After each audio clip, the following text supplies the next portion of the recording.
મિત્રો જય શ્રી કૃષ્ણ। આજે તમને હું દેશી ગણિત સમજાવું તો મેં જે અનુભવ્યું આ જોઈ રહ્યા છો તમે સ્પેશિયલ સર્વોત્તમ ગાયો માટેનું ખાસ દાણ।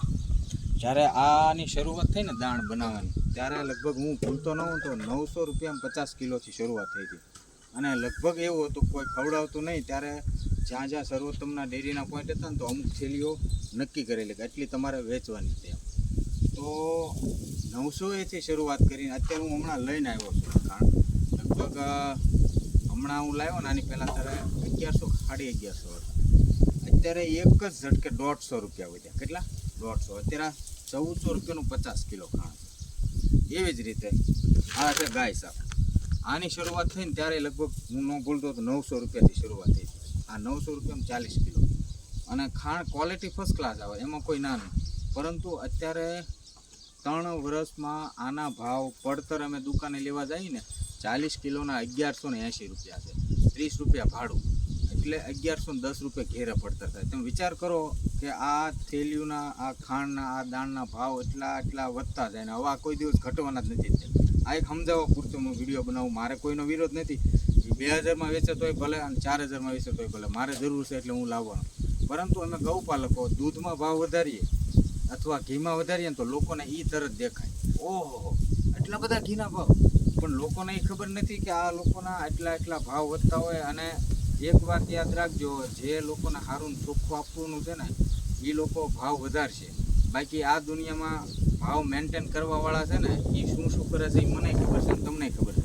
કારણ કે માર્કેટમાં ઊભું રહેવું હોય ને તો અમારા જેવા સાચા માણસોને ચોખ્ખું આપવાવાળાને છે ને ભાવ મેન્ટેન કરવામાં ભાવ વધારવો જ પડે, એમાં છૂટક્યો જ નથી। બાકી ઘીમાં બીજું કંઈક કરવું હોય ને એમનામ કરીને ભાવ મેન્ટેન કરવું હોય ને તો એ કરવાવાળા તો અલગ કરતા હોય છે, અને મને ખબર છે ને તમને ખબર છે। તો કે તમે જો હમણાં એને આ સર્વોત્તમવાળાએ લગભગ દૂધમાં કંઈક વધારો કર્યો, 10 પૈસા 20 પૈસા 30 પૈસા એવો કંઈક વધારો કર્યો એક ફેટે। તો તમે વિચાર કરો એને એક ફેટે 20 25 કે 30 કે 50 પૈસાનો વધારો કર્યો તો ખાણમાં એક જ ઝટકે 150 રૂપિયાનો વધારો કર્યો। કેટલામાં? અત્યારે આ 50 કિલો 1400 રૂપિયા મળે છે, હું આ લઈને આવ્યો। તો આ એક ગણિત સમજવા જેવું છે માર્કેટમાં, કે જે માણસને સાચી વસ્તુ સાચું દૂધ ને સાચું ઘી આપવું છે ને એને માર્કેટના હારવાર હાલવામાં છે ને તકલીફ બહુ પડે, કારણ કે એનો ભાવ વધારે વિના છૂટક્યો નહીં, નહીંતર પહોંચ ન થાય। અત્યારે મારી જ વાત કરું ને તો હું ઘી વેચું છું તો ગ્લાસની બોટલ, એનું ઢાંકણું, એનું થર્મોકોલ અને એનું બોક્સ, પછી બ્રાન્ડના સ્ટીકર, પછી કુરિયર ચાર્જ, આ બધામાં ભાવ એટલો બધો વધ્યો છે ને કે આવનાર સમયમાં ભાવ વધારવો જ પડશે, નકર આપણે માર્કેટમાં હારી ઊભા નહીં રહીએ અને આપણે ઘીમાં કાંઈ ભેળસેળ તો નહીં કરી શકીએ।